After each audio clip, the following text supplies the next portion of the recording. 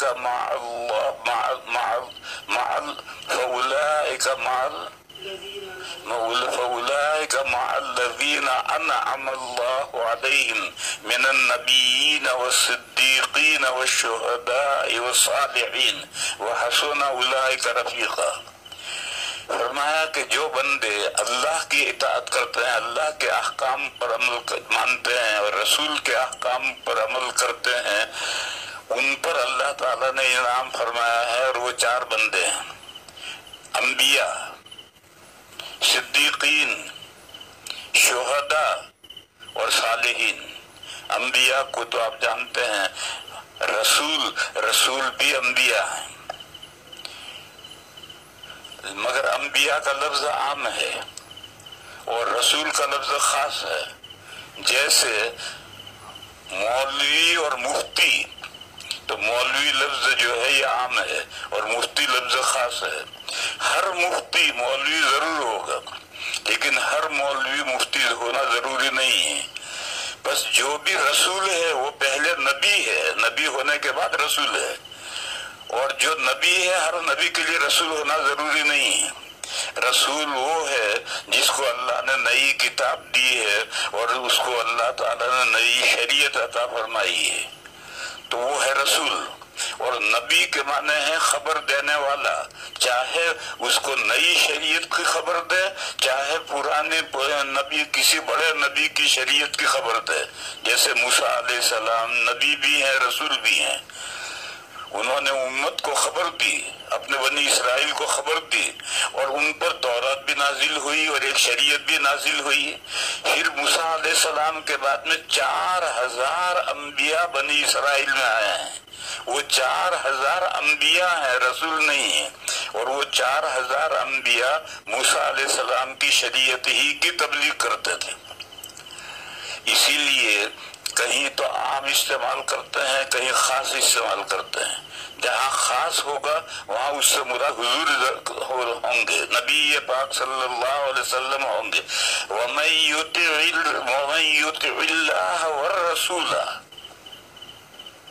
یہاں رسول سے خاص رسول مراد ہے، الف لام عہد ذہنی ہے، خاص رسول مراد ہے، یعنی جو اللہ کی اطاعت کرتا ہے اور آخری نبی کی اطاعت کرتا ہے، ان کے وہ لائی ہوئی شریعت پر چلتا ہے۔ اور جہاں عام کا آنا ہے وہاں نبی آئے گا، جیسے ما کان محمد ابا احد من رجالکم ولکن رسول اللہ وخاتم النبیین۔ حضرت محمد مصطفیٰ صلی اللہ علیہ وسلم تمہارے مردوں میں سے کسی کے باپ نہیں تھے۔ حضور کے 3 یا 4 لڑکے تو ہوئے ہیں، مگر وہ بچپن میں صبی بچے تھے، اسی حال میں انتقال ہوا۔ رجل مردوں کی یعنی بالغ ہونے کی عمر تک وہ نہیں پہنچے، لہذا فرمایا کہ محمد صلی اللہ علیہ وسلم تمہارے مردوں میں سے کسی کے باپ نہیں ہیں۔ البتہ ان میں 2 سرخ آپ کے پر لگ رہے ہیں، ایک وہ اللہ کے رسول ہیں، یہ اللہ کے رسول ہیں، صاحب شریعت ہیں، صاحب کتاب ہیں، ان کو اللہ نے نئی کتاب دی ہے، نئی شریعت دی ہے، اور خاتم النبیین ہے، تمام نبیوں کے سلسلے کے آخری کڑی ہیں۔ بس آپ پر نبوت کا سلسلہ منتہی ہو گیا، اب آپ کے بعد کسی قسم کا کوئی نبی نہیں آئے گا، نہ مستقل صاحب شریعت، نہ ضمنی، نہ امتی، کوئی نبی نہیں آئے گا۔ تو یہاں خاتم النبیین کا خاتم المرسلین نہیں کہا، کیونکہ خاتم المرسلین کہتے تو پھر نبیوں کا سلسلہ آگے جاری رہ سکتا تھا، اس لیے خاتم النبیین کہا کہ تمام نبیوں کی آخری کڑی ہے، آخری سلسلے کے ہیں، اس سلسلے میں آخری ہے، ان کے بعد کسی طرح کی نبوت کا کوئی مقام نہیں ہے۔ نہ صاحب شریعت نبی آئے گا، نہ غیر صاحب شریعت آئے گا، نہ مستقل نبی آئے گا، نہ ماتحت نبی آئے گا، نہ امتی نبی آئے گا، نہ ذلی نبی آئے گا، نہ بروزی نبی آئے گا، کوئی نبی کا کوئی خاتم النبیین تشریف لے آئے۔